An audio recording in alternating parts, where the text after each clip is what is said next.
Ce monsieur s'appelle Wyatt Woodsmall et il est surnommé l'expert des experts.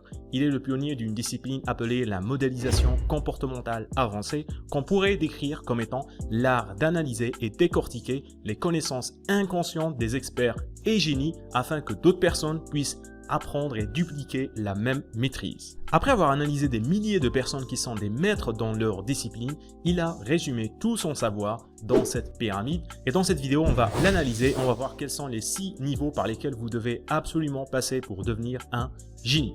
Évidemment, tout en haut de la pyramide, vous avez le génie. Mais avant d'arriver à ce niveau-là, il faut passer par les 5 étapes antérieures. L'étape qui vient tout juste avant est l'étape de l'expert. Alors, si l'expert a de l'expérience, on pourrait dire que le génie a de la sagesse et du discernement. Et pour arriver là, il a dû passer des années de sa vie à appliquer ce qu'il a appris et améliorer son savoir. Ok, là, je sais que je vous ai perdu. On a sauté plusieurs étapes de la pyramide. Donc, on va revenir au début. Et tout en bas de cette pyramide, nous avons les données. Alors les données, c'est quoi? Eh bien, c'est tout ce qui se rapporte à votre discipline de façon générale. En fait, pour devenir un expert, la première étape, c'est de savoir collecter les données les plus pertinentes et surtout savoir les organiser en des informations. Peu importe votre domaine, il y a un nombre illimité de données et toutes ces données ne sont pas importantes pour vous. Votre objectif, c'est de pouvoir sélectionner et structurer ces données en des informations. Et la meilleure façon de faire cela, c'est de chercher les concepts clés, les idées les plus importantes, les règles de base, les principes fondamentaux et ne surtout pas perdre son temps avec les données arbitraires qui n'ont pas vraiment d'importance. Que vous vouliez devenir un génie en nutrition, en sport, en informatique, en anglais, il y a des millions de choses que vous devez apprendre.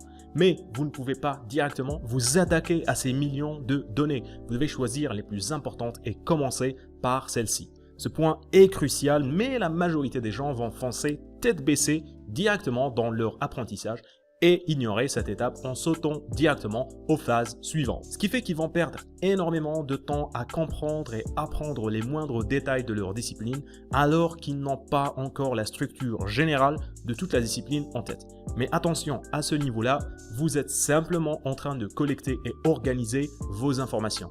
C'est dans la prochaine étape que vous allez transformer ces informations en des connaissances. Et pour ce faire, vous allez passer par la phase de compréhension, en prenant le temps de créer des connexions entre les différentes idées et informations que vous avez collectées. Essayez de voir l'interaction qui existe entre les différents principes, comment certains points sont similaires ou différents, quelles sont les causes, les effets, les interactions. Si on schématisait, ça donnerait quelque chose qui ressemblerait à ça. Vous commencez par collecter les données les plus importantes en rapport à votre discipline, que vous allez juste survoler rapidement. Ça, ce sont vos informations. Après, vous prenez le temps de comprendre les informations que vous avez collectées en établissant des relations, des liens, des interactions entre ces différentes informations. Cela vous permettra de passer au niveau suivant parce que maintenant, vous avez des connaissances. Avoir des connaissances signifie que vous pouvez répondre à des questions, argumenter, expliquer, donner votre avis ou voire même critiquer. Les connaissances, ce n'est pas seulement une série d'informations que vous avez compilées et mémorisées. Et remarquez que Wyatt Woodsmall n'a pas encore parlé de mémorisation parce que la mémorisation ne vient qu'après la phase de l'acquisition de connaissances pour vous permettre d'arriver à la phase du savoir. Du coup, le savoir, c'est quoi? Eh bien, c'est tout simplement des informations comprises et bien mémoriser. Ce que nous avons tendance à faire, c'est avancer la mémorisation dans le processus. Cela est très déconseillé parce que mémoriser des informations sans compréhension revient au fait de tout simplement collecter des informations et les garder en mémoire pendant un certain moment, généralement pour passer un examen ou pour répondre à des questions. Vous n'avez pas réellement de connaissances et encore moins de savoir si vous basez tout votre apprentissage seulement sur la mémorisation. Mais attention, ça ne s'arrête pas là, c'est pas parce que vous avez du savoir que vous êtes un génie. La prochaine étape est l'expérience, qui vient quand vous commencez à appliquer votre savoir. D'ailleurs, Wyatt Woodsmall définit l'apprentissage comme étant le changement de comportement. Selon lui, amasser une énorme quantité de savoir ne sert pas vraiment à grand chose si ce que vous savez n'influence pas votre comportement. En gros, savoir énormément de choses sur la santé et ne pas être en bonne santé parce que vous n'appliquez pas ce que vous savez, c'est un peu une perte de temps dans votre apprentissage. Plus vous appliquez votre savoir, plus vous gagnez en expérience et plus vous pouvez prétendre au titre d'expert. Mais vous n'êtes pas encore un génie parce qu'un génie dans sa discipline, c'est une personne avec beaucoup de savoir, des années d'expérience et énormément de pratique. Et cela est un cercle vertueux parce que plus vous allez pratiquer, plus vous allez développer votre savoir, ce qui va aider à développer encore plus votre expérience d'expérience et au final, cela vous aidera à avoir encore plus de sagesse et de discernement.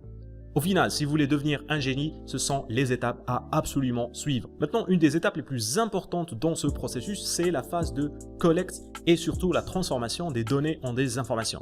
C'est quelque chose que beaucoup de personnes vont ignorer et s'ils vont essayer de le faire, ils vont le faire d'une très mauvaise manière. Parce qu'en apprenant à bien collecter et organiser les informations que vous apprenez, vous allez pouvoir raccourcir votre trajet pour devenir un génie. Et ça, c'est quelque chose que j'explique en détail dans cette vidéo que je vous invite à aller voir maintenant. Et comme toujours, n'oubliez pas de me laisser vos avis et commentaires.